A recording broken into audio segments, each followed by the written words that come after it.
All right. So welcome to the first session of Song of the Sword. In this session, we will begin with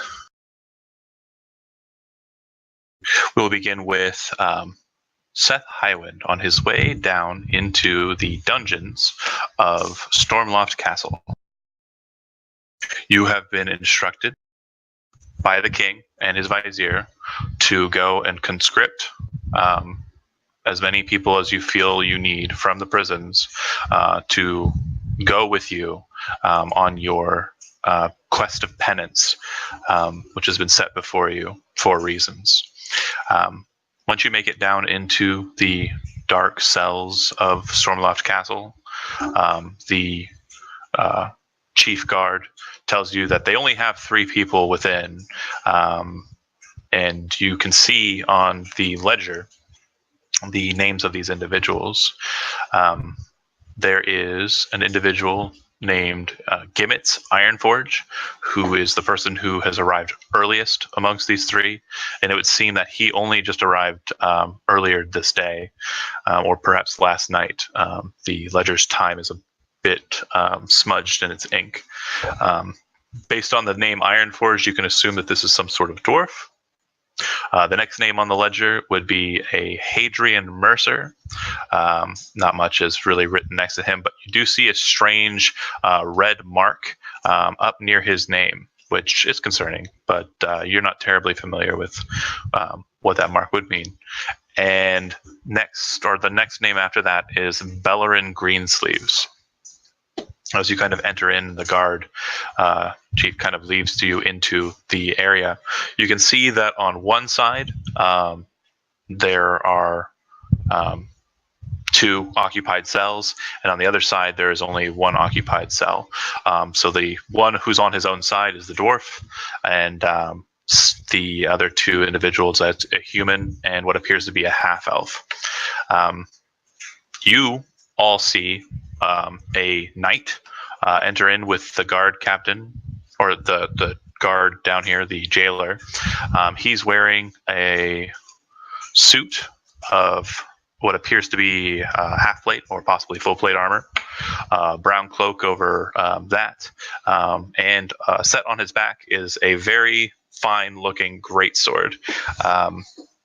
None of you, if I remember correctly, are trained in the history skill. So you don't really notice or recognize the iconography. However, Bellerin recognizes the symbol in the center of the knight's armor as the symbol of the god Averiu, which is a saint in the Elvish pantheons, who is worshipped as a god by a lot of humans in this kingdom. That said, I leave it to you. Jailer, what does this red mark upon the paper mean for this individual? He's a special case. He's a thief. Sticky fingers, I see. Aye. And I'm assuming this conversation is held close enough that in front of them. Yep. You, thief. How were you caught? Yes. The ways that I used to use, no longer usable. How long has he been in the cell? Only a couple of hours, my lord. He was set to go to the White Sands this evening. Him and this half-elf who was stirring a bit of trouble in the Temple District. An unsurly lot, said the guards. Hey, I resemble that remark. The jailer kind of looks at you blankly, and then looks to the knight. Do you want all 3 of them? Or I seem that I don't have other choices. I'd rather not take the thief, but I don't. If you'd like, we can go round up a couple. Might take a couple hours. No. Very good. He kind of walks over to Ironforge's cell and looks in, and he hands a piece of parchment through the bars to you, and Hadrian, you're actually familiar with this process. It's called conscripting. Basically, you're set to serve like a military task or function. If you complete the task, then your crimes are basically wiped clean right off the slate. It seems that they're going to the dwarf first to offer him the opportunity to sign that contract. Am I being offered to re-enlist in the army? So when you open up the contract, it is written in the Davic script, which is Dwarvish, and you take to reading it, and it seems to be very official-looking documentation that basically says you will be conscripted to servitude under this an individual named Seth Highwind, and from what you overheard the conversation before from the guard back when he first entered, this knight appears to be this individual, Seth Highwind. To what end are we being conscripted? You are to travel to the Valley of Fog with me to deliver a certain package. After that, I have no need of you anymore. And per the contract, you'll be set free, and you will have your crimes expunged by the king. Yep. I say the matters of dwarves should be left to dwarves, but to not waste time, I see no folly in doing this. He hands you a piece of charcoal and then moves over to Bellerin's cell and passes a piece of paper through, and then passes a piece of charcoal through as well. Are our pieces of paper also written in the Dwarven script or in the common tongue? When you open yours is written in Elvish. Well, isn't that fancy? Yeah, it was a bit of a hard hand drafting it. And you can see that the Relenic script that he's basically written down, he did a good job of it, but it's very infantile. It looks like someone who isn't terribly keen on the hand was writing this script. It's legible.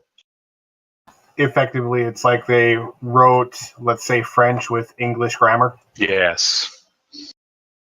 And also they didn't, like, there's certain like heights or like arches on the characters that are, you can tell that they're very sloppily done.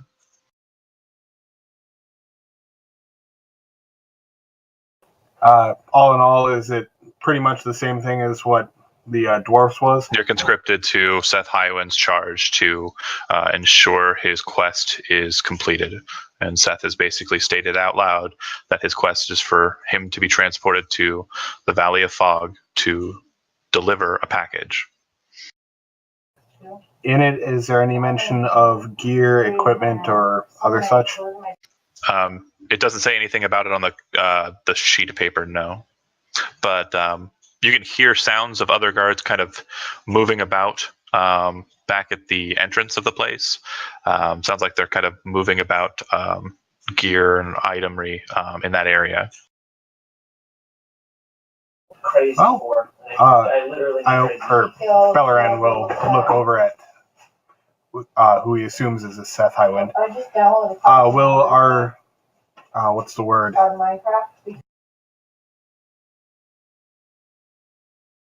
Will our effects be returned to us so that we can, or so we can actually effectively aid? Of course. The guard, the jailer nods his head. Yeah, of course. All right. With that, Bellerin will also sign. Okay. And finally, a parchment is handed to Hadrian Mercer through the bars, and a piece of charcoal, of course, as well. Just to clarify, the one that was the thief, was he the half-elf? No. The half-elf appears to have kind of a knightly bearing himself. As he kind of approached the bars, he has a certain kind of martial stance, possibly a fighter. You're not sure.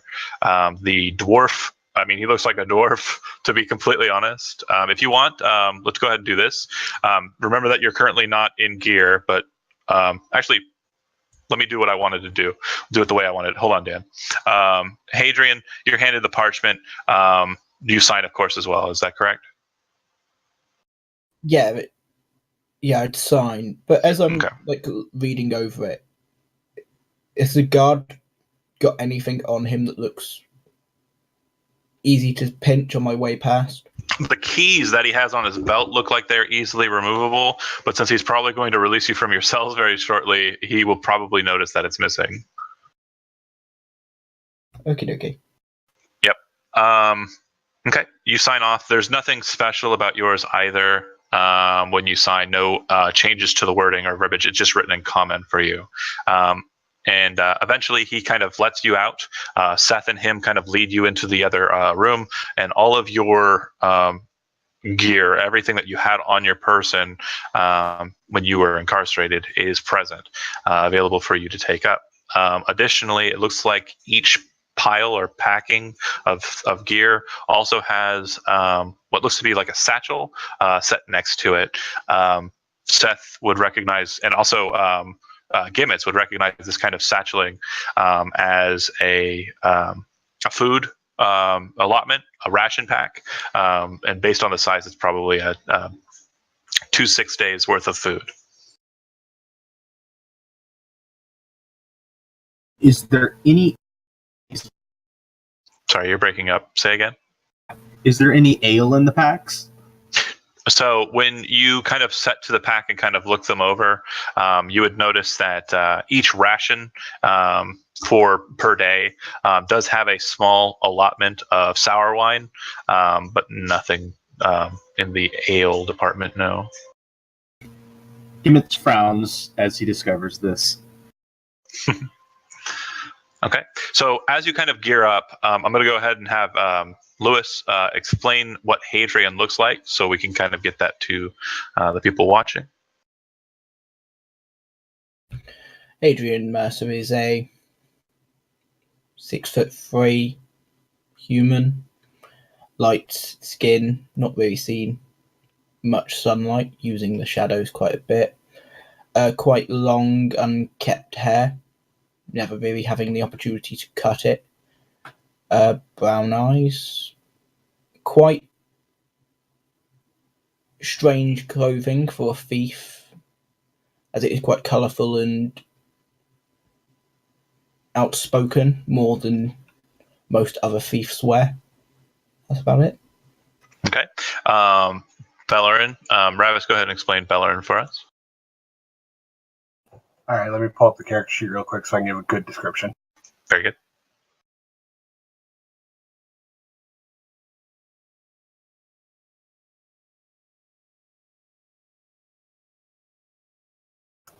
All right, Bellerin himself is about middling height.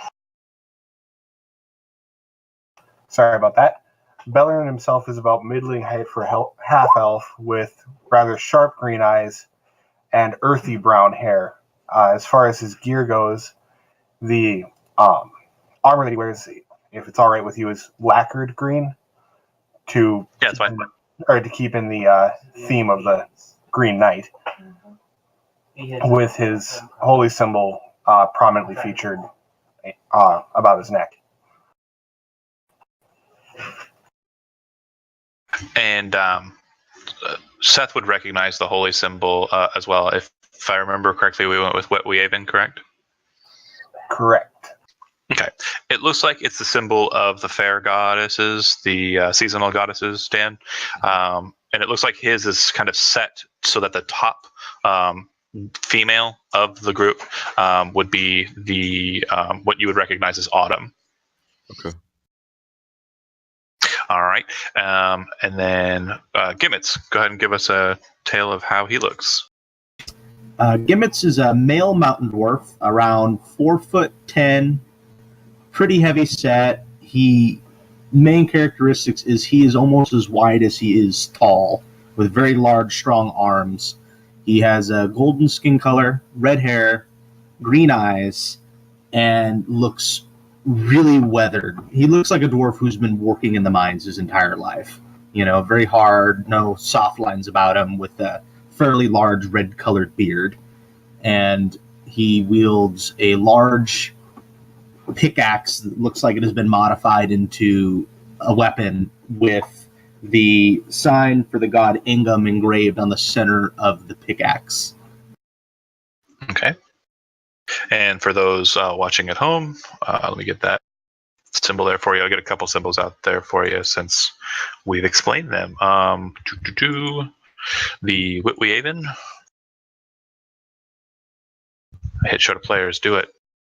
Oh, I got to show to all players. Got it. Hold on. There we go. And the symbol, the cross symbol with the diamond pattern that was on Seth Highwind's chest. You already saw that. That's fine. And the dwarf god Angum. Here we go.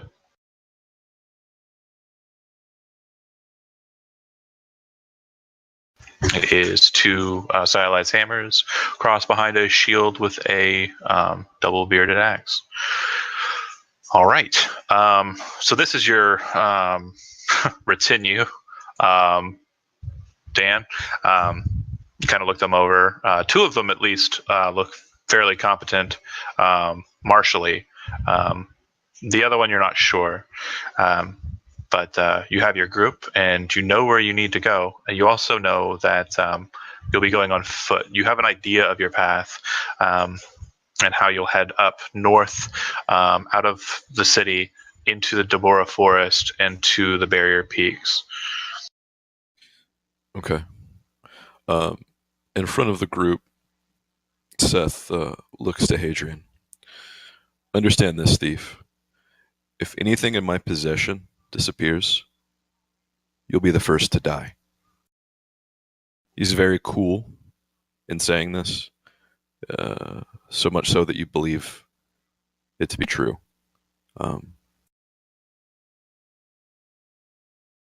Charming. Okay. Certainly a people pleaser, aren't you? The guard kind of collects the scrolls from you, gentlemen, and kind of puts them to his ledger. He looks at the knight and nods his head, and I presume at that point you gentlemen start to leave. Yep. Okay. Feel free to, I'm going to explain what you're doing, and then in that interim time, you can feel free to have dialogues as you please, but I'm just going to explain the process, the direction that you guys had. Coming out of Castle Stormloft on its north gate, you enter into the Grand Bazaar and move towards a very popular road in the city known as the Shining Way. The reason why it's called the Shining Way is because there are bronze sheets that are put up on the roofs of buildings, and when the sunlight hits these bronze sheets, it causes the entirety of the road to kind of glow with kind of a golden light, bronzish light. The Shining Way is also a place where vendors kind of set up, and there are a lot of shops and businesses along the way. Definitely a place of commerce.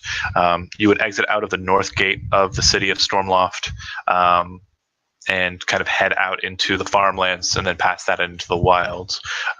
But yeah, if there's anything that you would like to say, do, suggest as you're heading out of the city, feel free to interact. So, Highwind, I do have one thing to collect before we can leave, if you don't mind. What is of importance that you don't already have on you?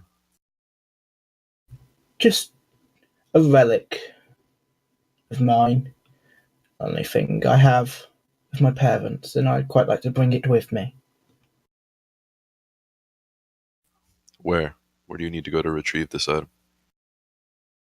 Well, this fine elven fellow would be able to lead the way perfectly. It's at his temple. I believe his temple, at the very least. Anyone else wish to retrieve items of importance? Perhaps some ale? He smirks towards the dwarf. Yes. Right. Where's the nearest bar? So the nearest bar is along the Shining Way. It is a place called the Stormloft Tavern and Inn, surprisingly enough. Pretty boring name, but easy to remember, to be sure. So that's on the way out. The temple's actually backtracking and may kind of, take a little bit of time. I assume that you're not wanting to split the group? No, I'm definitely not leaving anyone All right. Devices. No. So what would be your path then? Backtrack to the temple and then stop at the bar on the way out, or go get the beer, go get the thing, and kind of make a trip of We're it? gonna go to the temple first. Okay. And as we're going there, I'm gonna just kind of size up Hadrian. He's always in front of me when we're in town. So Lewis, Hadrian would definitely kind of get the message here.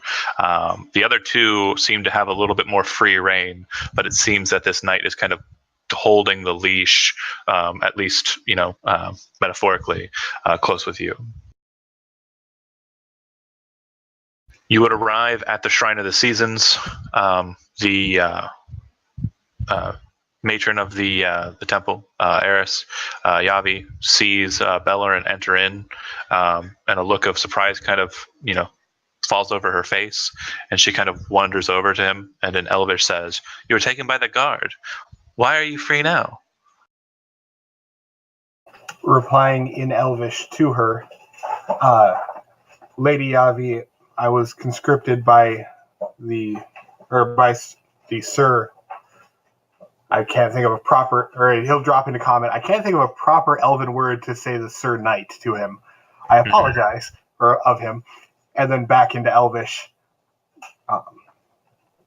to aid him in a quest rather than sit to rot in a jail. She kind of looks over to Hadrian and then looks back to you, and she says, "Does it have anything to do with your friend's deposit?" I reply in Elven, indeed. Do you want it back, or were you really planning on leaving an artifact of that import here? Oh no, I'd quite like it back if you In don't. Elvish, I say, I'll take the deposit.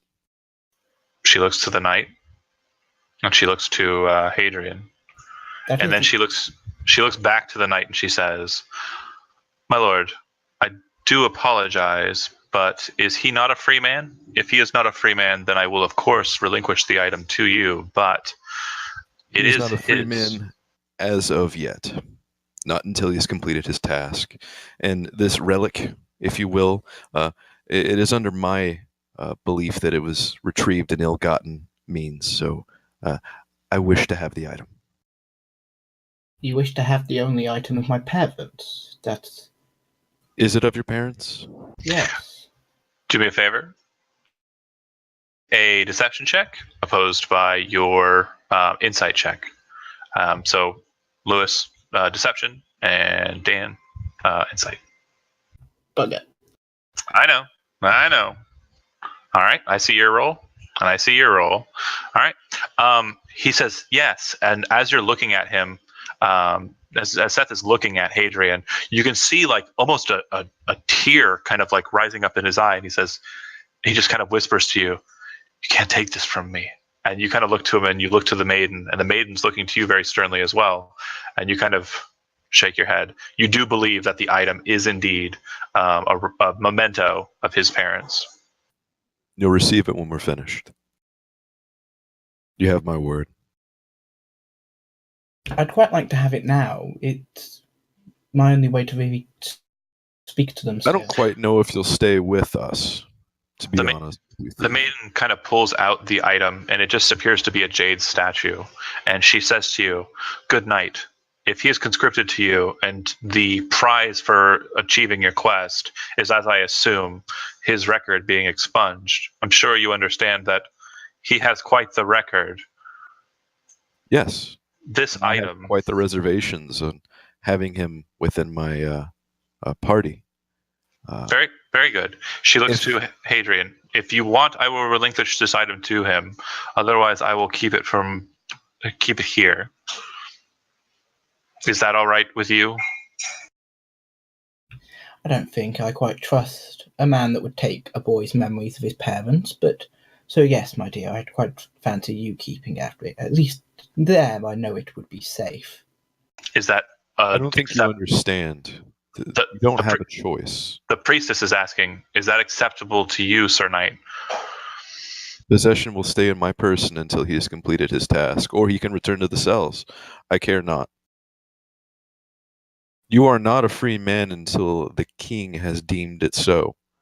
Once the task is complete, then you shall be free. Until then, you are a part of my party, and you will do what I request. The item shall stay with me on my person to ensure that you will remain faithful to me until I'm done with you. I was under the I impression guarantee knights you. were sworn to valor, Sir Highwind. Seems many a knight have been put in situations they question. The maiden walks over to Seth and relinquishes the item to him, and she looks to you and she says in Elvish, but to a whisper, she says, "I heard what you've done, Golden Wing. Take it, but be sure that you do not loom it over him. It is but a memento of his. Make sure that he gets it back when his freedom is acquired or achieved." Of course. And she sternly walks away from you. She looks to Hadrian and she says, "He is a slave of duty. He will give it back as he said."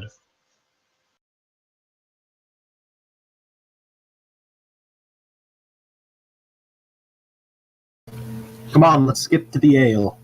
the dwarf in the back. All right. Skip and a clank.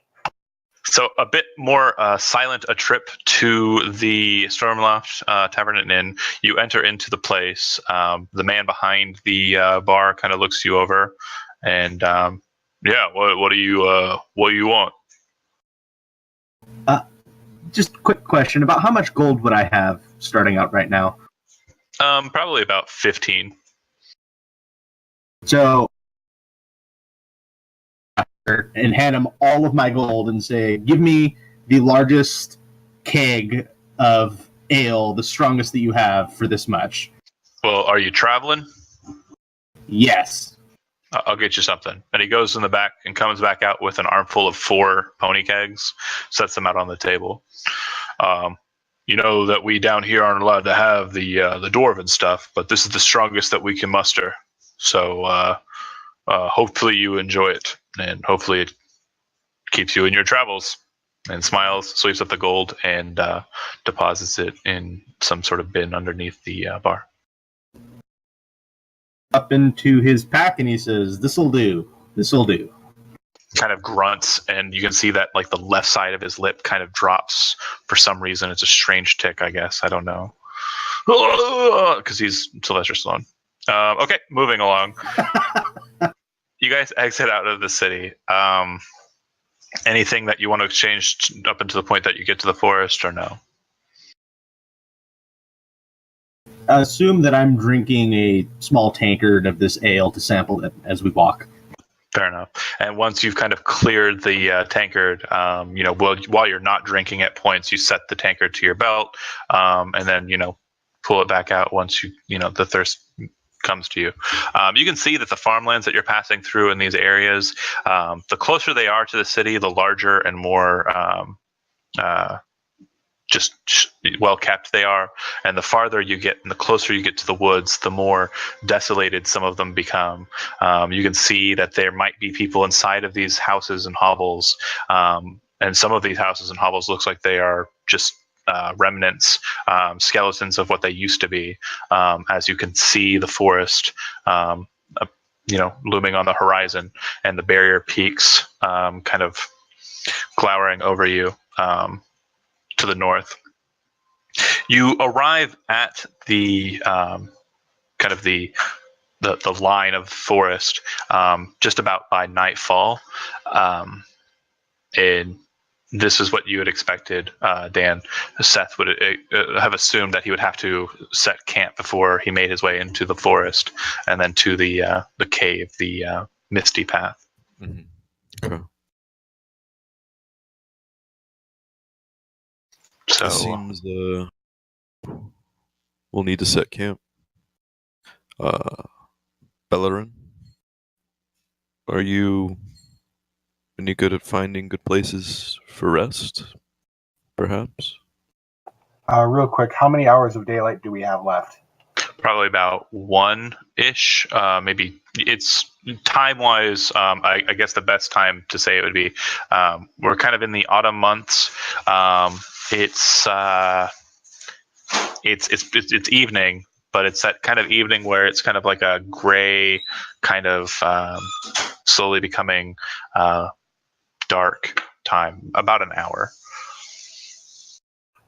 I will do my best, Sir Highwind. Perhaps we should aid each other. Do you travel outside the city much? I predominantly travel outside of the city. Excellent. All right. We'll go ahead and say that Seth is assisting and Bellerin is leading. So Ravis, go ahead and make a perfect. Oh no roll from you, Dan. Just a roll from him. He has advantage. Okay. You kind of set yourself up a ways from the forest, kind of out in a clearing, but not too close to the forest. That's your main goal, is to steer clear from that. You set a campfire, as it's a bit cold in the autumn months, and you kind of set yourself to getting ready for bed. What's the plan? If you wish, I'll take the first watch. I can take second then. Third. Okay, I can take the final. sounds good. So The Highwind. that'd be a total of what, 3 hours? I didn't hear Lewis. What'd you say, Lewis? That's if you trust me, Mr. Highwind. I trust that you'll do what I request as long as I have your deposit. He smiles. All right. Who was on first? That would be Bellerin. All right. Everybody kind of starts, finishing their meals, cooked over the campfire, and everybody kind of starts setting to sleep. You kind of stand watch over the flame. Anything in particular you want to do during your time on watch? Predominantly while he's on watch, he'll actually be lurking at the edge of the fire's light, mostly to minimize the amount of it affecting his own vision, and kind of circle the camp, keeping an eye and an ear out. Okay. What you see as you're kind of perusing the area with your elvish eyes in the starlight, you can see that there appears to be some distance away. It looks like a grouping of small creatures kind of exiting out of the forest. A couple of them have torches. And from what you can see, I mean, it just looks like they have very weird shaped heads and very pointy ears. Just based on that, your presumption is that they're goblins exiting out of the forest, but it's some distance away from you, and you're not sure, or you're pretty sure that they're not heading in your direction. Excuse me, is this during the first hour of watch? This is the first, no, it's like more towards the end of that watch. Okay. So yeah, Seth would be resting sort of on the outer line of the campfire. He's not wearing his plate, of course. Well, you would have slept during the first watch. That's what I'm saying. I don't have plate on. No armor. Right. So Bellerin, you don't really see them kind of advancing on you. It looks like they're moving towards some distance away. Looks like a farmhouse. All right, I'll make a note of it so I can pass on to Sir Highwind along the way, or when he takes over the watch, about that. Okay. And, the time seems right to wake him up and kind of get him up for second watch, because you remember him saying that he was taking that watch. So I presume that information is basically relayed. And Bellerin, you stay up with him to kind of see what he does on that, or do you just go straight to sleep? You say that there were goblins approaching the farmhouse? It looks like they were moving towards that farmhouse, yes. They did not seem to be a threat at the moment. I simply kept an eye on them if they began advancing. Wake the other two.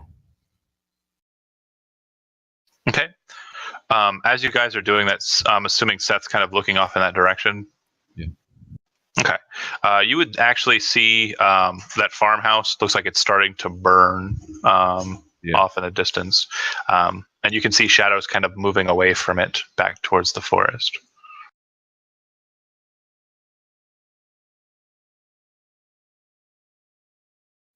It doesn't look like they're taking the torches back with them. We have to go and see if anyone's there damaged or hurt. See if anybody needs help. Go ahead. Do elsewhere here. I'm sorry, you cut out. What was that? On a scale of 1 to 10, how much do dwarves hate goblins? So goblins are typically the creature to gnomes. Dwarves hate orcs, but yeah, goblins are annoying too. It's just Okay. not. It's not a guttural hatred that you feel in your stomach every time you think about one or see one. Okay, that would just be orcs. Best orcs. Okay.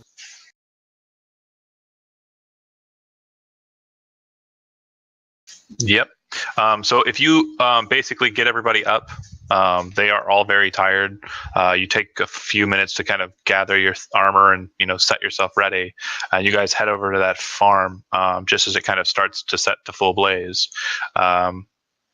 When you get there, you find two corpses just outside what looks like a front entrance. Looks like they're quite burnt. Doesn't look like they're moving or they have survived.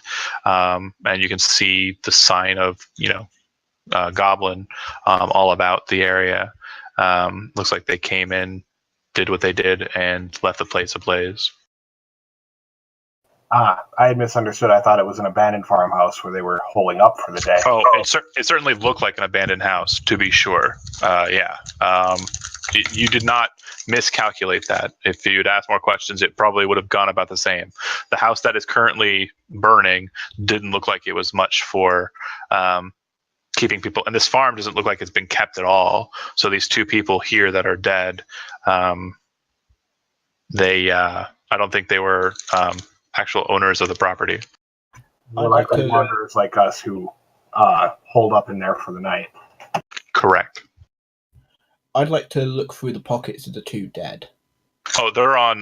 They're basically burnt so much that they're actually fused to their legs and muscles underneath. The best visual I can give you is Aunt Beru and Uncle Owen. I don't think I've ever seen that. Star Wars. Ah. Nice and toasty. Luke's adopted parents. Yeah, they are charcoal. I'll begin last rites. Okay. I'll assist. The two of you's rites are very similar. It just seems that towards the end there are some different passages that Seth would be throwing in that are in addition to the normal rites because he worships Averio, the god of men. Is there anything that I could use to dig with, or would would most likely be the best? Yeah, there do look like there's some rusted farming implements. You could find a shovel. It doesn't look like it's something that you'd want to keep, but it's certainly look at the job done if you're wanting to bury them in a shallow grave. Yeah, I just start digging 2 graves. And Seth, you would see this immediately from the rogue, who you thought was kind of a self-serving person, as he assists with the manual labor in this process. Smiles. You bury the corpses, and you start heading back to your camp, where your packs were probably left. You didn't rush, to grab all your things to come over this way. And when you get there, everything's intact. Nothing crazy like that. But anything you want to say or discuss along the way?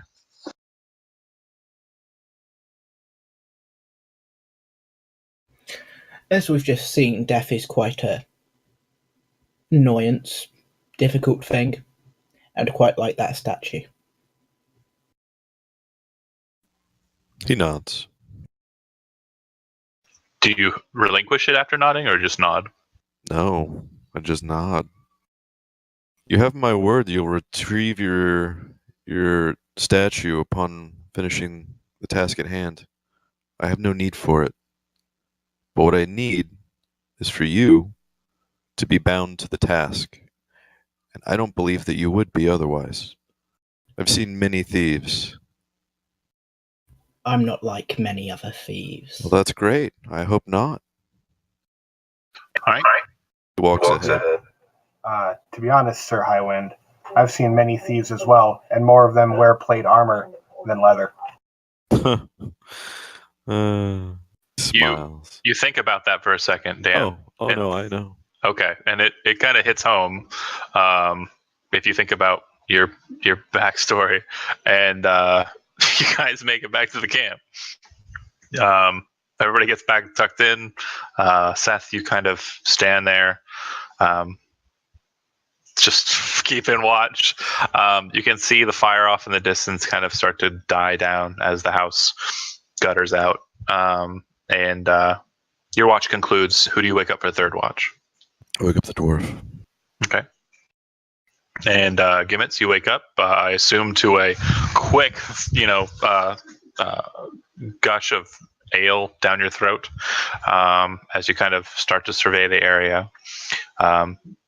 Your watch is pretty much uneventful, but if there's anything you want to accomplish during that time, besides drinking, just let me know.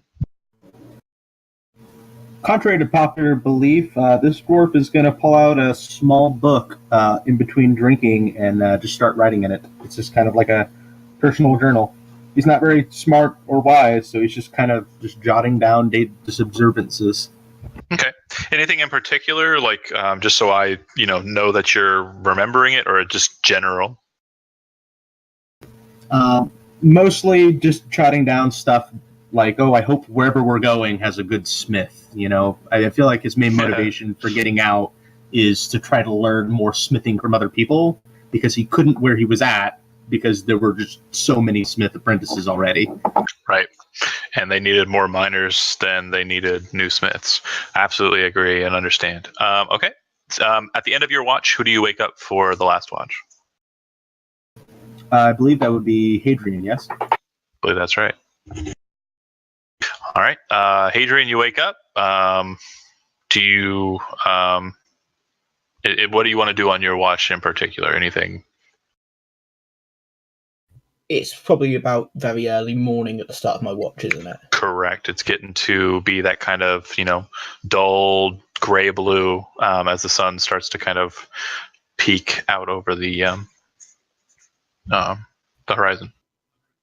I snuff out the fire, and then if there's a tree nearby, climb up it and sit in it, just ready in case anything does come. But the higher vantage point giving me slightly better view of the area.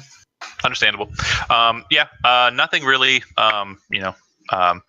in particular. You do notice that the air is kind of chilly this morning, and there is a light amount of fog kind of over the forest that you can see from your position a distance away from it. But you were told you're going to a place called the Castle of Fog or something, or the Valley of Fog or something. So it seems fitting. Nothing else though. Nothing crazy. I do spend a fair amount of time looking at Seth and just looking back at the dagger in my hand and just looking back at him. Very good, very good. He's not wearing plate mail. I mean, this would be the time to do it. I'm going to let that linger no longer. So you guys wake up and the path from this point on, moving into the forest, heading along the line of the barrier peak, and you will find the entrance to the Misty Path. And that's exactly what happens. The forest is kind of a dark place. The trees look like they're kind of, old growth trees that have been here for a very long time. Bellerin, you remember being told stories that the Highwood, the Maiden's Wood, these are all newer forests, but the Deborah forest may actually have trees or saplings from the age of the One Wood, when the world was covered with a forest. This is a very old forest. Eventually you find the line of the barrier peaks, the scree and kind of foothills of the mountains, and you can see that there is indeed a cave set inside of a large granite cliff that yawns before you, with fog kind of just circling about it. And yeah, this appears to be the Misty Path. On a note, as Bellerin is passing near some of the trees, he actually does take off his glove and, with a sense of reverence, actually reaches out to touch a couple of them. You can kind of feel this raw power in the trees, but you also feel this strange connection to not only the tree you're touching, but all the trees that seem to be around you. Like, in touching that one tree, they all seem to be noticing that you're honoring them.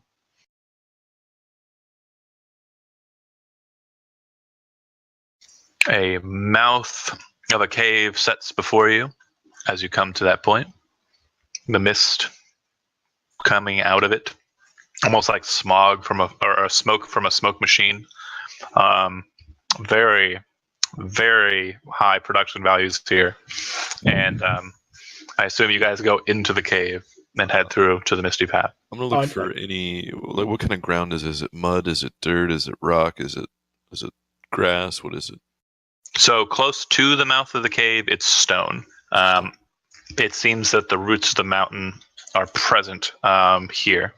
The further you get, or the closer you get to the forest, it's like loam with like a bunch of, again, it's autumn, so a bunch of leaves throughout. But some of the older growth trees, they still have a decent amount of canopy to them, and some of them are pine trees, evergreen. But yeah, what are you looking for specifically? Any evidence of foot, like, a footfall or Sure. traffic? If you'd like, go ahead and make a survival check.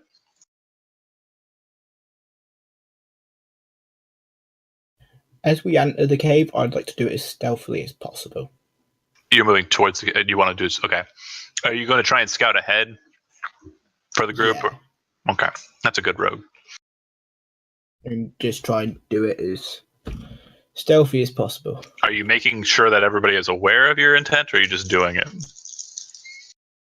I tap on the shoulder of the dwarf just before I do it. Okay. Give him a nod and let him explain. I ready my shield and pick just in case as he does this. Okay. Did I get a survival check? Yeah. Did you not see it? I see it. I'm sorry. Yeah, it doesn't look like many people have trafficked through this area in a very, very long time, but you do manage to, even with that roll, see a pair, just a single pair of feet that has entered into this place. You don't know how long ago, but by the size of the feet, you're assuming it's either a very small human, or perhaps like a lithe female, or an elf, perhaps. Okay. I'll keep my assumptions to myself. Okay. All right. Do you see that Hadrian's kind of moving towards the cave, getting ready to enter in? Following a ways behind him is Gimmets, and I assume Bellerin, you're kind of still looking around with Seth. Does this format sound fine? You notice that Seth pats his pocket. Okay. All right. Hadrian, when you enter into the cave, it's dark at first, but then you start to see that there are cracks in the ceiling that seem to be streaming light into the place, giving the whole chamber kind of a faint bluish glow. As you kind of move in, you would note too that the ground seems to be kind of cut into small crevasses that aren't terribly deep, but might be deeper if they weren't filled with water. It looks like rainwater is kind of pooled in these crevasses, and it's just a couple of feet below where you're standing at the lips of these crevasses. As you kind of move a little bit further in, you can hear the sound of rushing water, And you can see that there's a path up ahead that looks like it's kind of comes to a point where there's a cliff off, and that's where it seems this water's kind of rushing from. And it looks like a lot of the fog and mist is coming from that area. Bellerin, as you kind of enter in the cave behind him, you have nature trained, correct?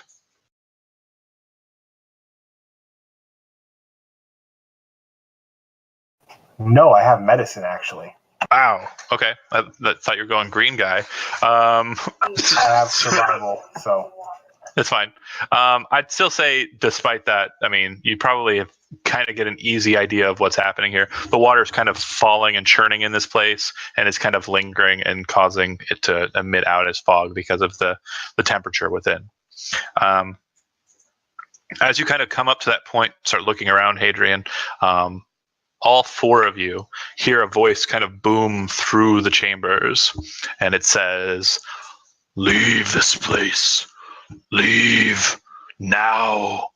You may not pass. You may not come through to the Valley of Fog." Well, ain't that charming? After it finishes its words, the chamber kind of quakes a little bit, and a couple of small pebbles loose from the ceiling above. You impede the duties of a knight following the king of Stormloft. And like talking to a wall, you see Seth retort to the voice, but no reply to him comes back. You do Draw realise my not sword. everyone cares about the king, especially not knights in his service. Question as the dwarf and as things fall from the ceiling, what would he notice how stable the ceiling is? Stable is it's very stable.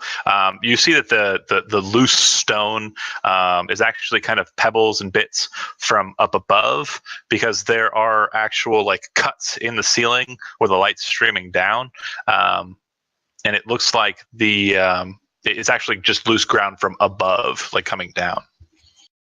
Okay, so no risk of caving in then. Yeah, it's not like actual parts of the ceiling are falling down on you. No. Okay, the dwarf might have been having PTSD. I don't know. I've done this before. I don't want to do it again. I get you. But no, nothing to that effect. So it seems that the voice wants you to retreat. I'll keep moving forward. All right. Bellerin will actually speak up. Is there a way to gain permission to enter? Doesn't sound like there's a response from the voice, from either knight who asks. Draw my sword. Okay. How well lit is the room? Pretty well lit, but it looks like the pathway that Hadrian has found that exits out of this area is kind of like a side path along the waterway.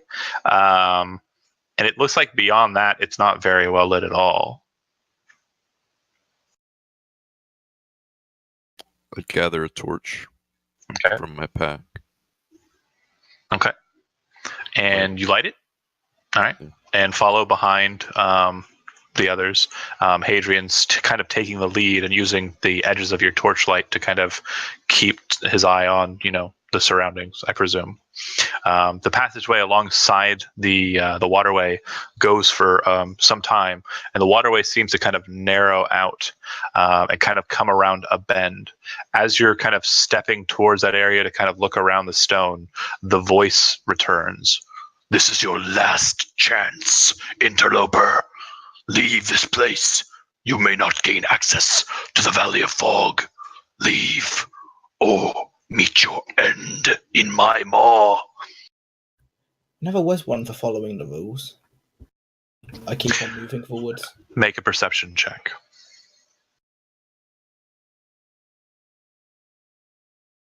Everyone or just Hadrian? Just Hadrian. All right. I'm going to go ahead and put some things out here. Just bear with me here for a second. I like tactical maps sometimes.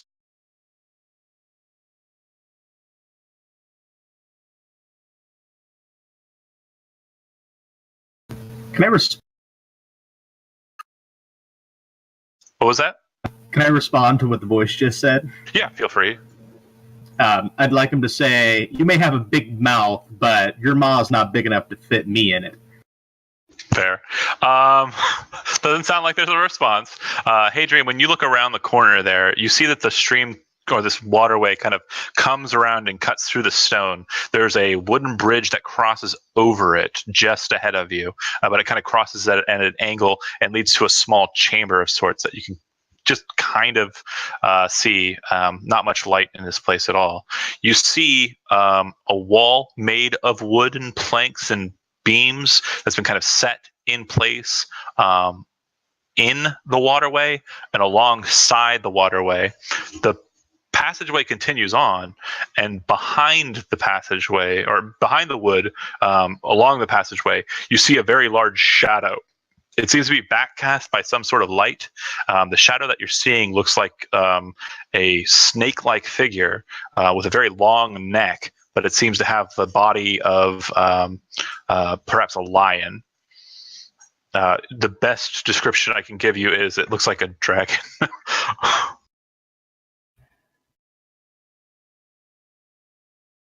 Well, I hope it's really a dragon. I'd like to keep on moving towards it. And you have Arcana trained, correct? Yes. Okay. You would know just based on its shape, because dragons, color, and metallic have specific shapes, like head shapes and the like, that you can kind of go, what kind of dragon is that based on its silhouette? It doesn't seem to be matching with any of those. If you are planning on advancing up to the wood passageway, go ahead and do me a favor and make me a stealth check. Good. Okay. As you advance, you see the shape kind of loom around the beam, and bright red eyes set inside of this grayish form peer at you through the dark. You look at it, and it says, without moving its mouth, "I've warned you." And yeah, then we get to fight. That was a dramatic way of saying it. Initiative. So if you aren't terribly familiar with the Roll20 process, you go ahead and click and select your token, and then you go to your character sheet and hit the initiative, and it'll auto add it to the initiative turn order. I can't see anything. Oh, hold on.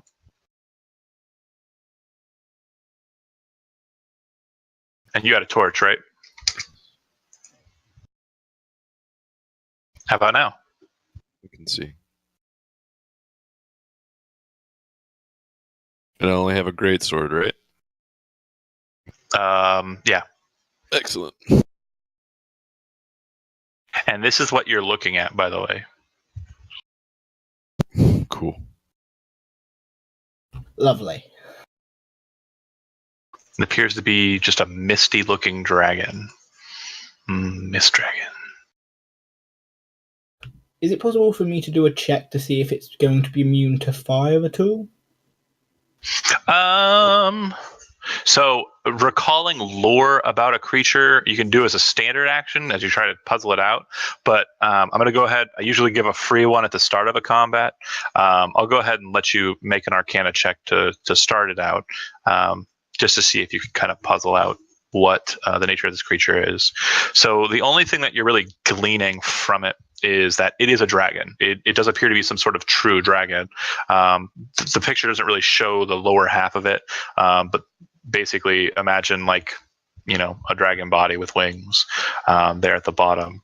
From what you can tell of it, it's probably some sort of like offshoot of a white dragon. So it's probably cold based, but yeah, fire's not going to do anything more to it because dragons aren't vulnerable to the type they're opposed against. Alrighty. Hadrian, as it's kind of looming there and looking at you, the main thing that you know about dragons is that they breathe, and this one appears to be kind of sucking in, and the air around it's kind of freezing about its mouth as it's doing so.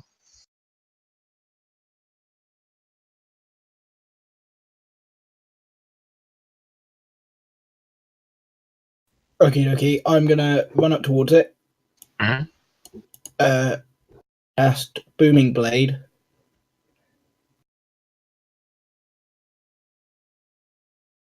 Okay. You have the macro set up for that? Yes, you do. So go ahead and make an attack. Yeah, then I'll hit with my.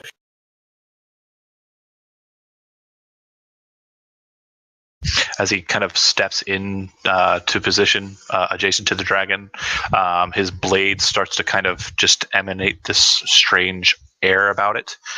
He stabs out forward towards it. The dragon's head kind of whirls back and around, dodging the blade as he stabs at it. Bonus action, disengage, and use the last of my movement to get away from it. Okay.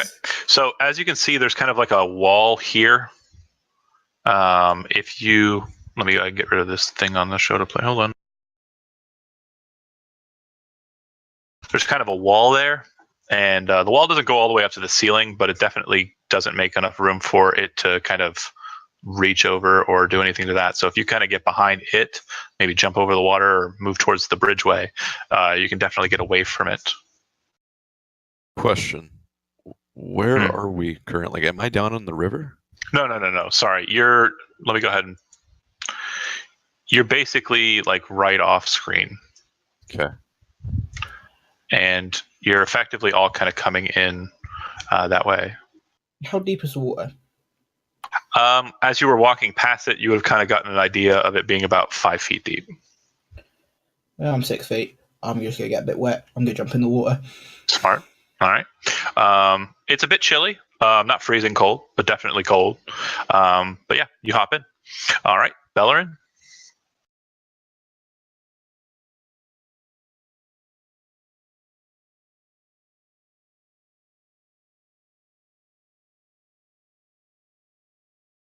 As we're walking, are we able to ready a weapon? Sorry, I forgot. Yeah. So, yeah, basically, I assume after hearing booming voices, you probably had your weapons and shields readied if you weren't, carrying a torch or anything.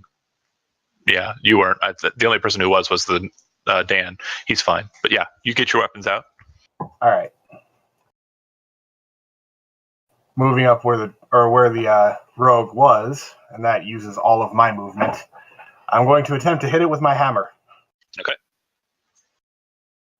Specifically, if at all possible, if the maw is close to me, I'm going to try to go for the nose. Okay. Yeah, it snaked back down as it kind of watched Hadria move away. You kind of come in and just smack it in the snout. Make your attack.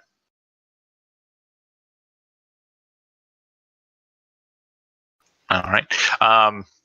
Definitely an interesting series of rolls so far for this group. You swing it, it kind of ducks its head low, it wisps over the top of its crest and ears, and you kind of draw yourself into a martial stance. You still have a bit of movement if you want it, otherwise moving along. I actually counted out that I'd used all 6. Oh, yeah, well then I'm bad at math, and we're moving on to the dwarf. What would you like to do? So what you can see is that dragon's kind of straddling over the waterway. It looks like it's kind of blocking your passageway beyond it. Do I have enough room to move around Bellerin and try to grapple? So yeah, if you wanted to kind of move here and then step into this position to try and grab onto it, yeah, I'm perfectly fine with that. Now, when you say grapple, you mean like try and grab onto its head and kind of get up onto it, or do you mean like actually try and throw it to the ground? It's huge. This thing is very massive. Let's say try to climb up onto its back. Okay, go ahead and put your token here, and then make me an athletics check.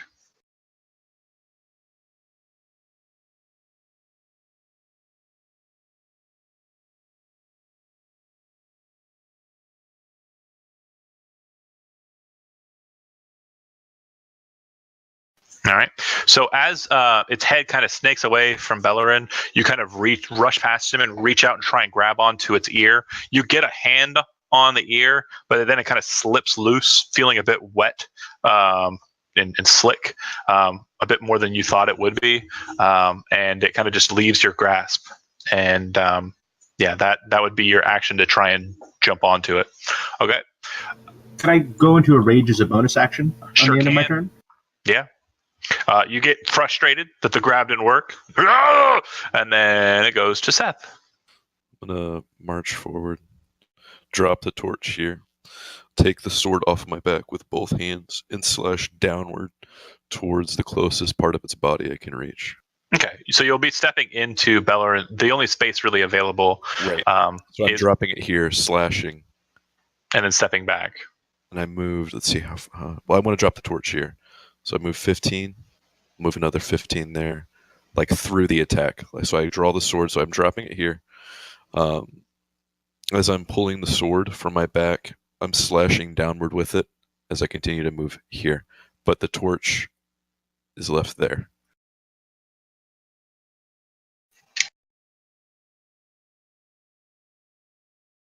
That token in the map layer there, that's just a placement of your torch. You shouldn't be emitting light anymore. It is. Excellent. Okay. All right. Swing. So sword straight down, swinging at the head as it snakes away from the dwarf's grasp.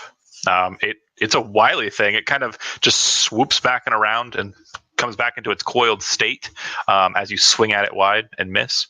You should have read your character sheet.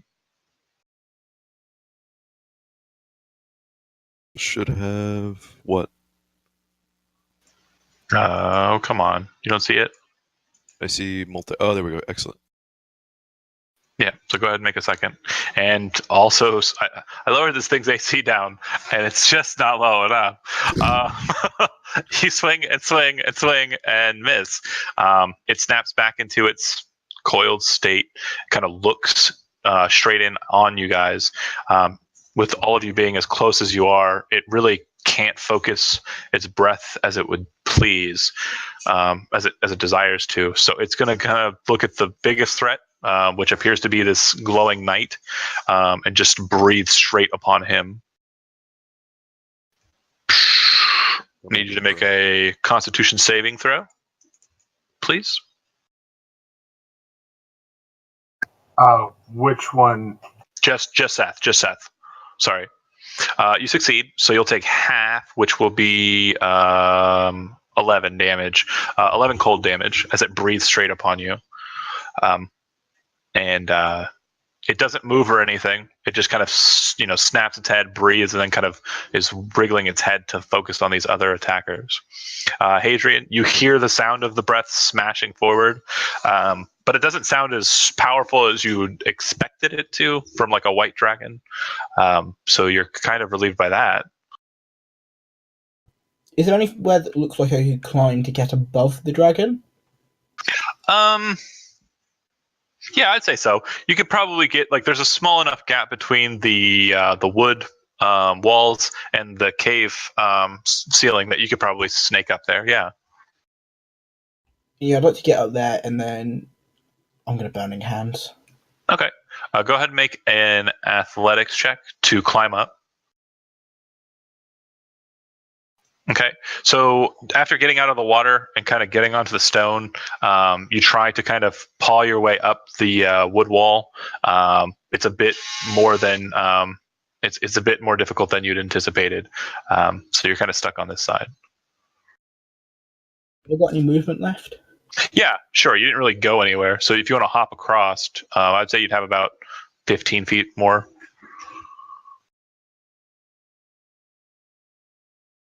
Yeah, and you've got a strength of 10 or more, so it's easy to hop across the stream, no problem. Yeah, no, I'm just going to try Burning Hands. Okay. Go ahead and throw the spell.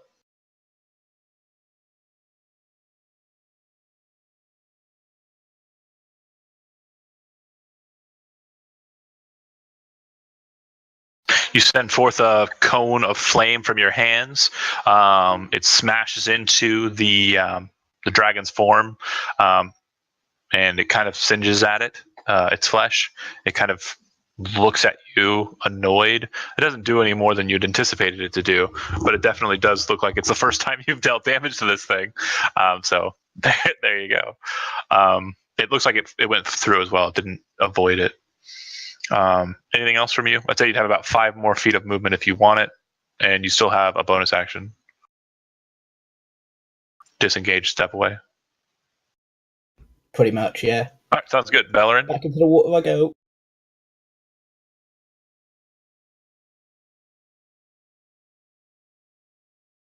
Sorry, I heard Hadrian start to say something, so. Oh, no, yeah, he just said pretty much that's it. He's good. All right. Well, second verse, same as the first. Bellerin is going to go to try and smack it again. Hammer up. Yep. Hammer up. Or more or less, he's trying to hit it in the nose like it's a dog that's misbehaving with a newspaper. Gotcha.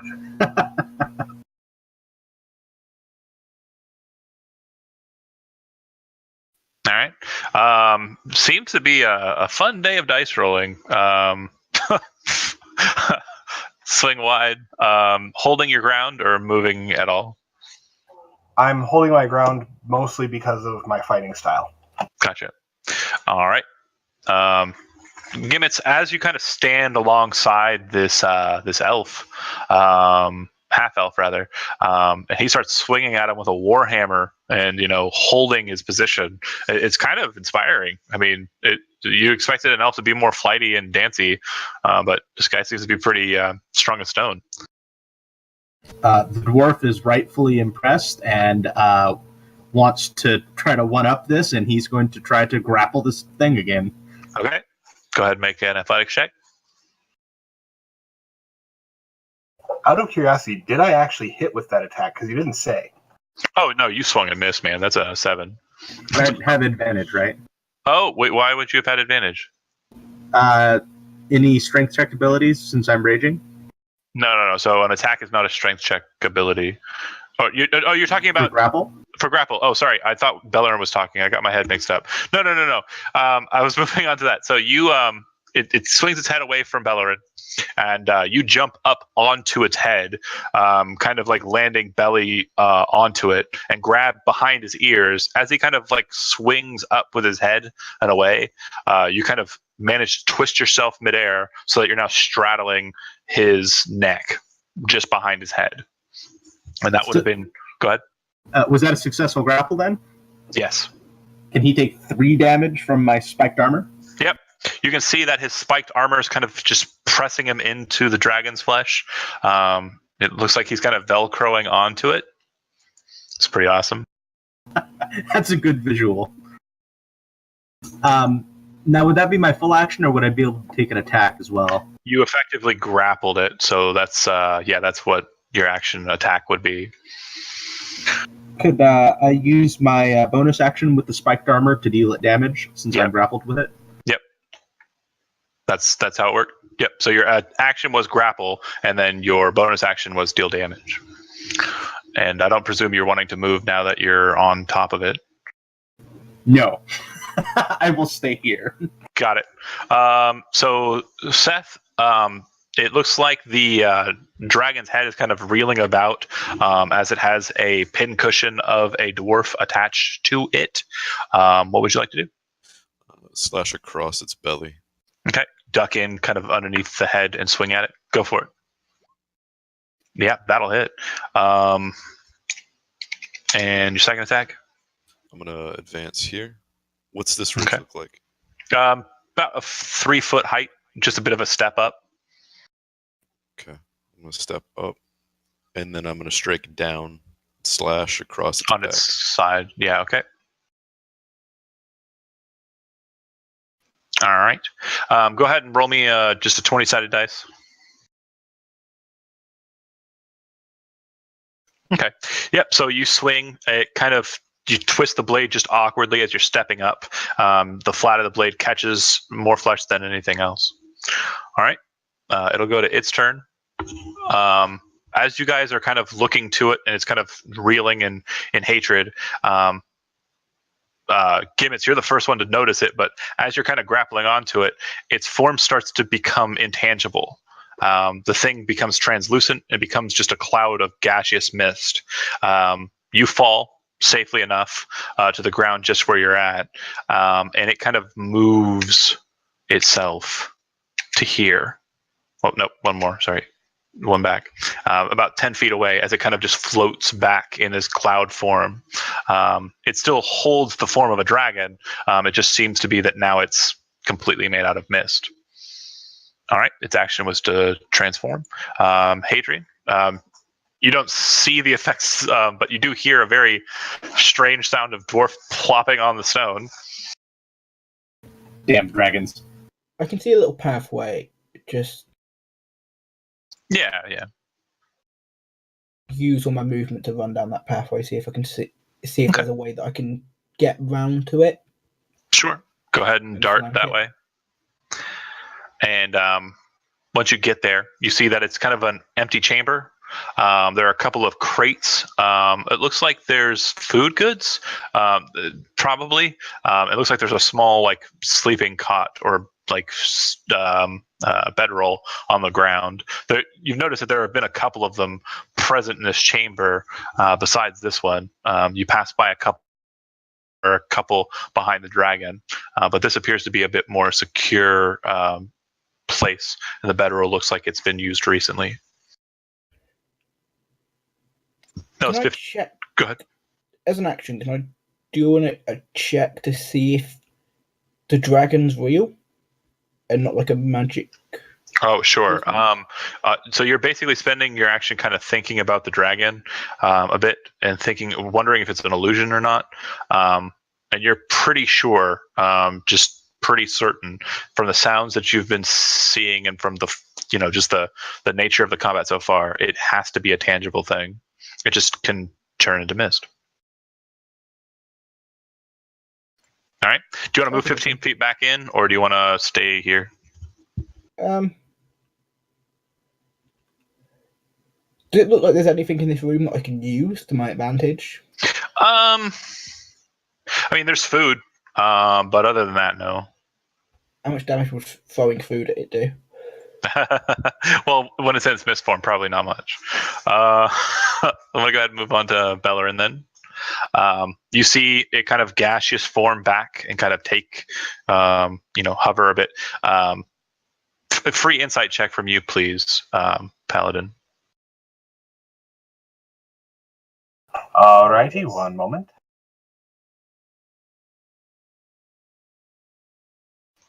Good enough.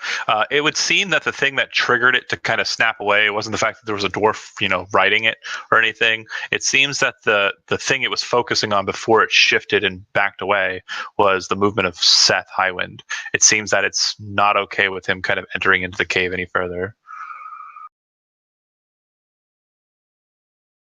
Well then, and you said it is still ethereal? Not ethereal. It's made out of mist. It's still tangible enough to strike. I mean, you could probably... basically, it's in a gaseous form. All right, and last quick question. Is this like a boulder that would stop me from being able to occupy that space, or no? No, it's probably about 5 feet high, but it's kind of at a slope, so you could probably run up it. I believe I'm going to do that. Okay. And you have a strength score of higher than 10, so you can easily jump over the waterway and then run up the thing. You're kind of at a height level with its head. Its red eyes are still glowing despite the form change, but other than that, it's translucent. You can see through it and see Seth on the other side. All right, for my last action, as foolish as this probably is going to sound to everyone, but I have that... Nature's Wrath. Precisely. Click it. I'm going to choose strength. Yep, I'm going to choose strength. All right. You watch the vines snap up out of the ground in the water and kind of lunge at its form, and they do connect. They do seem to grab onto the mist, pulling into it and kind of squeezing it. But it seems to kind of shake violently and snap them all off. When it does so, its head kind of snaps to you and is kind of focusing on you. But it will not do the thing that it's because no damage is dealt by Nature's Wrath. Okay, cool. Gimmets, you see the spectacle. I am going to. Does it look tangible enough to try to grab onto again, or probably not? You'll probably fall through it. It may be the reason why you didn't get deposited in like a 15-foot drop in damage is you kind of sunk through it. You didn't, or sank through it, whichever. It didn't just drop you through it straight away. So it's tangible, but not enough to maintain a position on top of it. Okay, I'm going to run up to it and hit it with my war pick.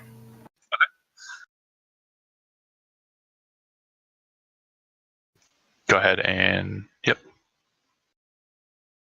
Are you going to jump over toward the same side that Bellerin's on, or go up the way that Seth's going? I'm going to go up north where Seth is. Okay. So like right here. Cool. The second you hit it, the pick does go through it. It does seem to take a bit of its form away. It does seem to do some sort of damage, but immediately after hitting it, its head snaps back around to you and it breathes on you. Damn dragons. Make a Constitution saving throw.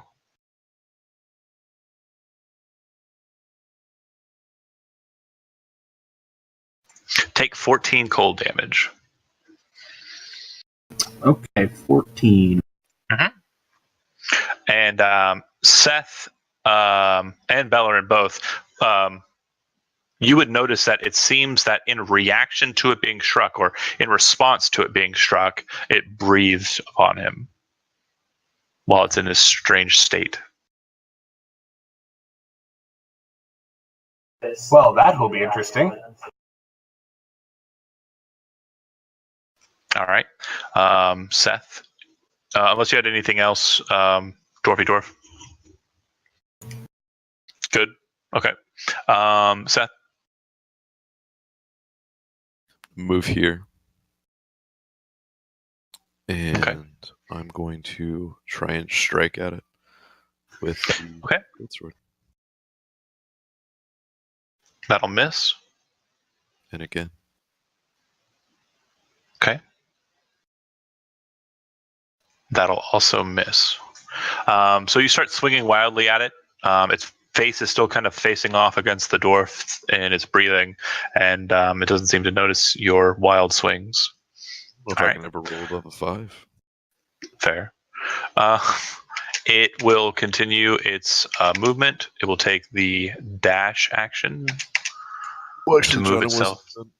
Oh, sorry. The more of my movement, I'm going to grasp my greatsword with one hand and draw another torch. You'd have to light it as an action. Right, but I'm just going to have it in hand. Okay. So I have sword in hand and torch in the other. Okay. That's it? That's it. Okay. It'll take the dash action. It'll actually go here instead. No, the one I said was right the first time. It just floats to there. Looks like its speed is now a 10.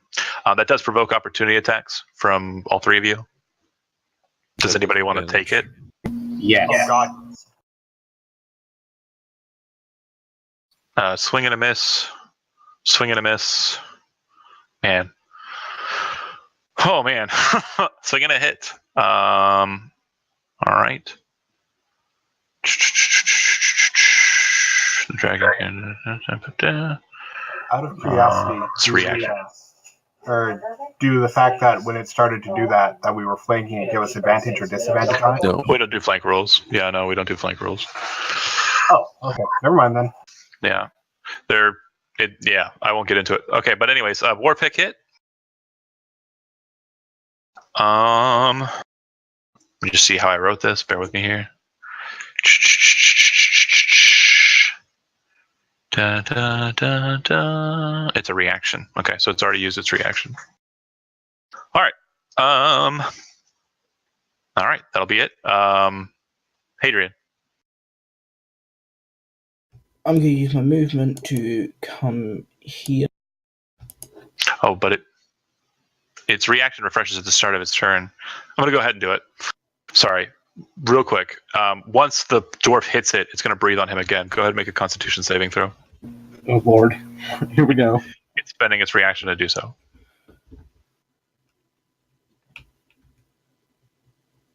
All right, you're going to take 18 points of cold damage. I failed that one. Yeah, it seems that while it's in this strange misty form, anytime you strike it, it seems to be reciprocating that attack with its breath. All right, back to Hadrian.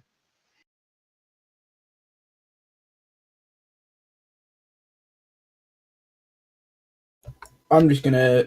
Can I see Seth and his torch in hand? Mm-hmm. Well, the torch isn't lit, but yeah, you can see him. You can't see it at all, can you? Or just barely.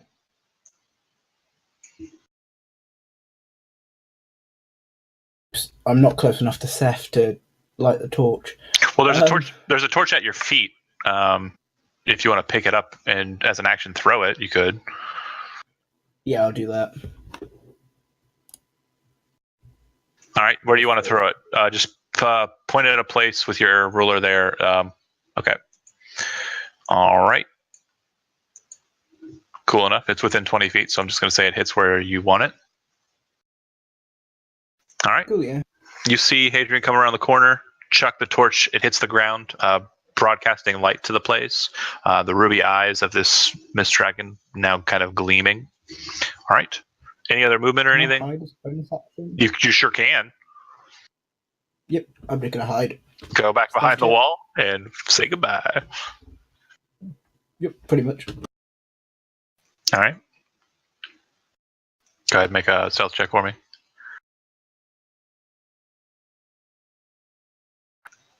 Okay. And Bellerin? You kind of look back to see what Hadrian's doing, and you can see him. It looks like he's trying to hide behind the wall there, but he's peeking his head out a lot, so you know where he's at. But it looks like he's trying to hide. You know what I mean? Fair enough. Kind of like when the little kids are trying to not get caught sneaking. Yeah. Okay. Well, that's all well and good. This thing, you said it has ruby eyes? Its eyes are bright red. Yeah, just I use ruby as kind of a descriptor, not actual rubies. Okay, because I was about to say, wait, it's a construct. Amazing! No. Okay. All right. Well, I'm going to move up on it again and try to smack it, because at this point it's beginning to actually piss me off. Fair. You go ahead and make that attack. Let's see if you can roll higher than an 8. Right? I know, man. I mean, with your luck so far, one of these is bound to just be like the deadliest crit ever. But it hits fine too. All right. As stated before, it doesn't seem to be doing as much damage as you would like it to. It seems to be, while it's in this form, resistant to non-magical weaponry, but in a way that sounds like it's a bit more descriptive than that. But yeah, you hit it. Anything else? Not at this time. I'm kind of bracing for the breath effect. All right. Dwarfy dwarf. It doesn't snap back at you. It's already used its reaction this turn. But dwarf, it's easily within your distance of movement. But at current, if I'm reading this right, you're kind of spitting up a bit of frozen blood from your lips as the shards of ice are kind of breaking away from your spiked armor. Yeah, I'm close to one more shot and I'm gone. So, are there any large, or I have a question for you. Those small kegs of ale that I have, they were quite strong. Is there any chance that they would be flammable? You think they would be flammable but not explosive. So, I mean, yeah, they might spread like a bit. It won't be like a very strong flame. Certainly not what you're thinking in your head right now. Okay, I was wondering if I could use my tinder kit to try to light one on fire and then chuck it at this thing. Yeah, I mean, that's fine. I'm just saying that the fire won't spread very fast, and it probably won't be too much of a deterrent. It's not exactly, I mean, you're looking at it, and I would say the main thought that you're thinking is, yeah, I want to blow this thing up. And then you're thinking to yourself, I don't want to waste the ale. I really don't want to waste Basically, that's what's going on in his head. Yeah, you're pretty certain that you're like, it's probably not going to work. Probably wouldn't work. Okay, I'm trying to figure out how to attack this without. Am I within its breath range from what I've seen it do? It's every shot that it's made has hit against the wall, so you're not sure what the distance that it can go out is. But you're based on the force, you're pretty sure that it could probably spit out like 30 feet or so. So you're not sure, but maybe. You're also kind of at a point where you can kind of duck down behind this stone wall here if you want to hide. But you're currently raging too, so role play that as you will. I'm gonna. Can I? Are there rocks near me around my feet? Yeah, definitely. Lots of loose stone. I would like to pick up and throw a larger stone at it. Sure. From the distance that I am at. We're going to go ahead and say you're going to roll just a strength check. So if you click on just your strength score up in the top left corner, not the save, the strength score, it should roll an unmodified strength check. And if you do hit... Okay, let me do that. All right. Yeah, that'll work. You will go ahead and roll me a 6-sided dice. On your left side in your toolbar, you should see a D20. Click that open. It should give you some options for dice. Click the 6-sided one. Perfect. So it looks like it does a bit of damage. You hit it square in its face. Not bad. Not bad at all. Goddamn dragon. Yeah, you picked up a bigger stone. You threw it. And it managed to hit, even with disadvantage. No, yeah, it would have hit. Okay, and then it goes to Seth. Situation looks like it's trying to keep this hole guarded. It's trying to keep itself here. I'm going to drop the torch, take a step back, run forward, jumping down this little bit of ledge, and then kind of slashing into him. Jumping down at it. Okay. Go ahead and make your attack roll. That'll hit. And as you're falling, I'm assuming you're going to try and make a second one. Yeah, and I'm going to slash. So I slash down his midsection, then I slash up. So I turn the blade up. I got you. So I basically, you know what I'm saying? Yeah, and I'm going to explain it really, really pretty because it's really, really pretty. As you kind of jump down into it, you slash into its neck. Your sword kind of actually connects pretty solidly and barrels through it because of its nature. You start to fall through the dragon. Like you're falling on top of it, you thought, but you're actually falling through it. And as you're kind of inside of it, you spin around with the greatsword and a bit of its form kind of exits out from it. You land in the water just underneath it. So you are technically underneath the dragon's misty form. Do I take any damage from the fall? Am I prone? You're in water. It's about 5 feet deep. So you're able to kind of get your footing, but you're kind of not able to swing while you're in the water. Okay. All right. The second you kind of land inside of it or land outside of it and hit the ground, its form manifests back to solid state, and it kind of like looms up on its back legs looking down. It's going to snap down at you with its bite, and it's going to snap at Bellerin as it kind of reels away from the bite with its claws. So bite attack against Seth. 16 misses your armor class. Yeah. And claws. You're able to get your shield in between it. You do have a shield, right? Yeah. Okay, you managed to get your shield in between it and the claws. You can feel them raking against the shield. Seems both attacks were misses, but it is now in a solid state. All right. Hadrian. What to do? Yeah. If I can. And then it'll be a booming blade and... So he rushes in. His blade starts to kind of, hum with energy. He brings the short sword in towards the dragon's leg, stabbing it.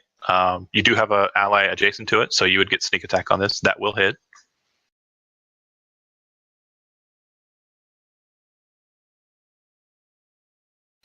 So go ahead and roll your sneak attack damage. Should be 2d6, right? Yeah, and then I've got to do the booming blade damage as well. Well, booming blade, it only If it moves, yeah, if it moves willingly. So don't worry about that for now. Just roll the 2d6.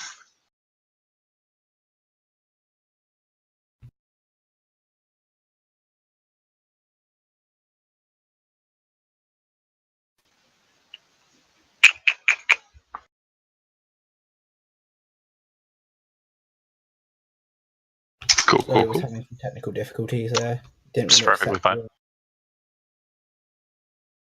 fine. The stab into its leg kind of hits pretty strongly.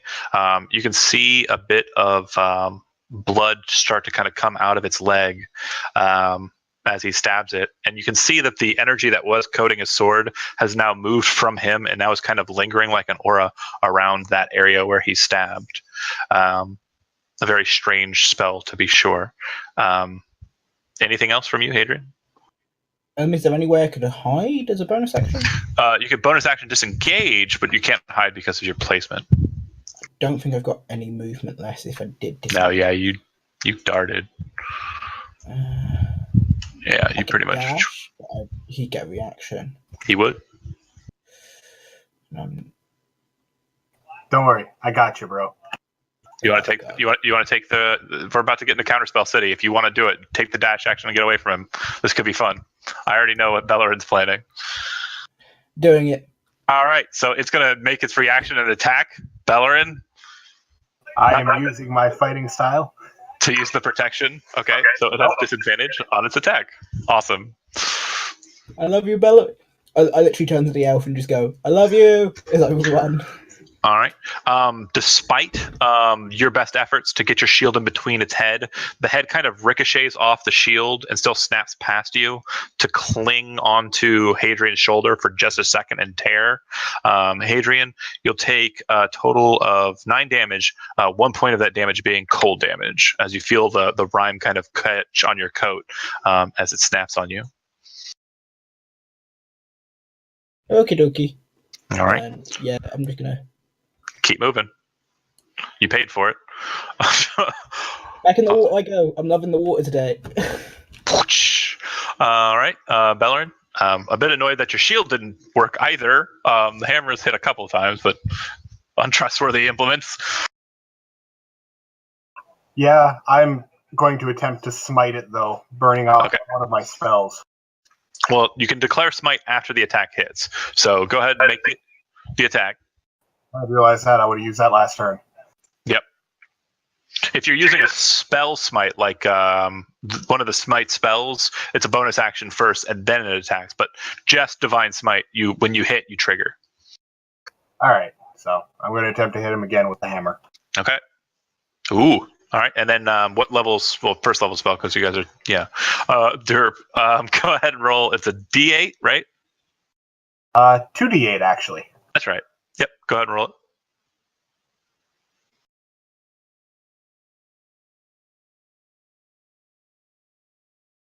All right. Not bad. Not bad. All right. So you guys watch as he brings his hammer down upon the creature. And as he hits it, he kind of like says a word in Elvish that you can't hear over the sound of this sound that just smashes out from when he attacks it. It looks like radiant light bursts out from it and takes a bit of damage. All right. Did everybody hear the home run bat sound? Yes. Perfect. Okay, cool. Sound like a shriek. Ching! It's never mind. Anyways, Gimmets. What the fuck? On a note, the spell that I utilized was the Divine Favor. Oh, that's not how spell slots work. So how it works is you have spells prepared, right? And you can use those slots for any of the spells that you have prepared. Basically, every caster in 5th edition is if you're an older edition guy, every class that's cast spells is effectively a sorcerer. Ah, okay. Or kind of like a cleric, really. You basically, every spell you have prepared, you can choose your spell slot to fill that, to cast that spell. They're like mana points. Anywho, Gimmets still hiding behind there. Looks like they've got him on his back heels though. You are definitely still kind of spitting up a bit of blood though. Still really pissed about it. What would you like to do? I'm going to angrily chuck more boulders at this thing. All right. Give me another strength check. Give me another d6 roll. Actually, give me a d4 roll on this one when you roll damage, because this next rock's going to be a little smaller. All right. You throw it, and it doesn't quite make it all the way. You kind of just splashes in the water just at its feet. Do I have advantage on that because of the raging? So I'm technically making you make a strength check for an attack roll, just because I don't think you have thrown stone as an attack option. So no, it's still an attack. Yeah, that works. Okay. Still staying back though, and Seth, you are up. You are again in about 5 feet of water. Underneath it, its head's it's still pretty close to where you're at, as it just kind of snapped at Hadrian and kind of put its head back down to keep an eye on you. Okay. How high up is it above me? Its head's probably within like 2 feet. Its torso is probably about 4 or 5 feet above that. Okay. You can probably reach up and grab it by the head, or you can kind of grab one of the side walls and climb out underneath it. So I'm gonna move. Is there a current in this at all? Not a huge one. Not anything that you have to fight, really. You can wade through it. And I'm gonna try and climb up on here. Is that possible? Yeah. Do you need athletics or anything? No. So you'd be able to get there. That's fine. Because of the footing, you just have very poor footing in that specific position. The stone is very loose over there. If you are going to, after you get to that point, make an attack, you'll have disadvantage. So how much movement have I used so far? So it would have been 10, 20 for the 2 squares of water movement, and then it would have been 10 feet of movement to climb out. So 30. Yeah, okay. Then I'll take my attacks. Okay. First one, go ahead and make the attack with disadvantage. Well, I mean, yeah. All right. Still hits it. Solid hit from behind. As you kind of snap into it, you can kind of feel your footing loosening up. Are you going to make the second attack? Yes. Okay. Yeah, that'll miss. As you swing wide on this one and miss, after kind of catching and biting it, you fall back into the water. Whoosh. Exactly what I intended to do. All right. It's absolutely annoyed at its haunch striker, and this half elf doesn't seem to know how to hit much. Actually, no, I just got divine blasted in the face. You're both still threats. I'm not turning around, so my bite's going to go for the half elf, and then I guess I do have to turn around. The head's going to go for the knight. The claws are going to go for the half elf. It reels back, slashes front claws at elf. It'll hit for 6 points of damage, and then it'll snap around and bite at the knight. It will hit for 11 points of damage. I'm going to try and parry it. Okay, that will succeed. As it kind of, well, yeah, I'll say the water here is not as deep. As you kind of are like splashing in the water, its head comes snapping at you, you manage to get your blade and intercede it in between its teeth and your flesh. All right. Hadrian? I'm gonna get out here and go there. Mm-hmm. And I think it's gonna be back to burning hands. 'Cause that's Okay. fun. Sure you don't want to just attack it? Either or. I'm cool. Oh, Burning hands is fine. Either or is fine. Oh, bugger it. Okay. Burning hands. Smash. Dexterity saving throw from me. Go ahead and roll damage. Ooh. All right. As you kind of step up and move up to it, you place your hands together, thumb and index finger, and push forward. As the flame bursts out from your hands, it starts to burn into the dragon's flesh.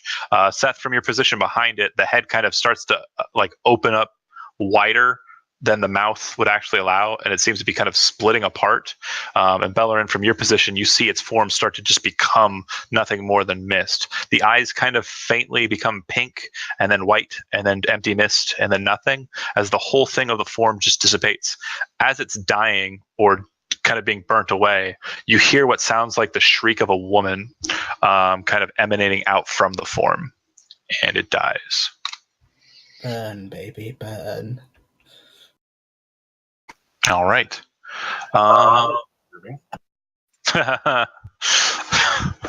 Yeah, welcome to my games. Fair. Looks like the passageway to you, Seth, does lead right out behind these wooden walls. And it looks like, from what you can see, it leads out into the valley beyond. Okay. I just turn to the elf and go, so, any chance you could heal me? The dwarf is in the back, so so much blood. Yeah, I'm like coughing up blood in the background. Thank you very much. I was going to head back to the dwarf and help him first, and then help you as well. At least as much as I can. I'm currently trying to pour myself a drink. Even despite the fact that you were stopped by a massive dragon, and I'm going to pull us back to the theater of the mind here. Even despite the fact that you were blocked by a massive dragon, you're pretty sure that you're making good time. And if you guys were to take a short rest now, it wouldn't be a problem. That's already what I was intending on doing. I was sitting on that little cot, little bed. Yep. I'd like to see if there is anything of the dragon. I know it turned to mist, but I'd like to see if there's any remains at all. Completely turned into mist. Absolutely nothing remains of its form. Okie. I just go sit down for a short rest. Saddened that a dragon died and you didn't get a bunch of loot. I thought you had a tooth, man. Just a dragon tooth dagger. Roll a D100 for me there, guy. That's actually kind of cool. Roll me a D100. Okay, yeah. You go into the misty portions and kind of look around. You can kind of see like vapor like blasted against the wall, and on the ground there appears to be what looks to be a sliver of ivory just sitting there. You presume it's one of its fangs. I pick it up and let it go straight in the pocket. Perfect. All right, spend hit dice as you please to recover some hit points. Before we actually rest, I'll utilize the lay on hands on Master Dwarf there. Okay. He got hit hard. Yeah, but lay on hands doesn't refresh. I mean, it's technical jargon. Yeah, go ahead, throw it down. Give it to him. The dwarf thanks you kindly and would like to offer you some ale. I will happily take that. You guys recover. If you are spending any hit dice, just throw them out there and get your hit points back. And then you guys continue out the way. You come out to kind of like a cliff, really kind of like a stone balcony that you're kind of standing out on. The water seems to be kind of spilling down from like a higher point that kind of snakes from like above you, above where you exited out of, down to enter into the cave. And it kind of bends to come back in on itself to come into the thing. But that's not the important part. The balcony or the cliff that you're looking down out shows the valley to the Valley of Mist. And just ahead, set in the valley, you see a very tall looking cairn, a grouping of rocks, mountain, and set within that, or set atop that, you see a tower with fog swirling about it. It looks like kind of brownish stone or ruddy looking stone off in the distance, set on top of this strange looking mountain. You can also see that there appears to be a path around and up and into the tower. We're almost there, lads. I'm going to go out on a limb and guess that tower is our destination. Yes. Oh, this was a lovely mission that we've just gone on, my good friend. Now, thing is, I think I've proven myself that I'm not going anywhere, especially now I have my statue. Once the package is delivered, I gave you my word. Okay, since you're technically a DMPC, I'm gonna give this fine. cool kid. I'm gonna give this cool kid a chance to persuade you. I understand, but like he's right. I mean, he is right. Go ahead, and make a persuasion check. All right, and then he's been pretty cool, man. Come on. Well, then he would give it to him then if he rolled. All right. He's Yeah, a PC. He rolled an 18. But yeah, he hands over the statue. He seems a little reluctant to it, and he kind of starts heading down the path towards the tower. Woo. He runs away. Yup. Obviously not. But you guys make your way up the stone path, coming up to the Tower of Fog. As you're kind of heading that way, you guys are reflecting on the experience that you've had before. You come up the winding path and enter into the main courtyard of this settlement. A couple of people kind of exit out of these small houses wearing these grayish and bluish robes. Some of them with very strange markings on their shoulders and on their backs on their robes. They kind of start moving towards you. As you're kind of, moving to it, Seth, you feel a strange disturbance inside of your pack. Retrieve to see what it is. You find that the package itself is kind of vibrating. Do you pull it out? Well, yeah. Okay. You guys watch as he pulls out this lacquered box that has locks set on each 4 of its sides, and the locks are sealed with wax. As he kind of gets it out and kind of holds it out to him, you can see that it's vibrating. And then in a flash, the package explodes. And you see 5 motes of red energy fly out towards points in the tower, or in this kind of castle, hit and detonate with raw fury. You're surrounded by fire. You're surrounded by explosions. You're surrounded by fury. And I need you all to just make me a dexterity saving throw. Okay. Oh, this is going to be funny. Okay. Okay. Okay. As this occurs, I just turn to Seth and just go, "Well done." As you are kind of watching this happen, and you're kind of saying, "Well done," a rock hits you in the head, Hadrian, and knocks you unconscious. As kind of a well of smoke and flame, and mist, kind of blurs about you. Bellerin, you quickly Karma. say a dick thing, get hit by a dick thing, right? Bellerin, you kind of duck behind a cart, and the cart starts to kind of reel and explode. You kind of cover yourself over and kind of just get down in hopes of not being kind of hurt or burnt. And Gimmets, you find yourself backing up into the passageway that you just entered into the stone, and kind of holding yourself there because it's the strongest place that's close to you because you're a dwarf. And you exactly. You kind of stone is home. Watch the destruction happen and play out. From what you can see, it looks like Seth darts off towards the north area of the keep to find another secure place for himself. But in the explosions and fury, he vanishes from sight. As the maelstrom of destruction continues, that's where we'll end for today. And we'll begin next session in the aftermath.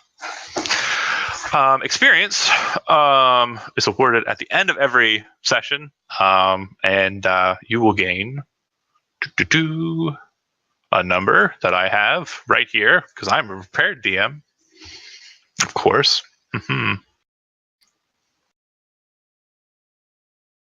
Wait, what? Give me a calculator. So you would gain 650 experience apiece. Okay. All right.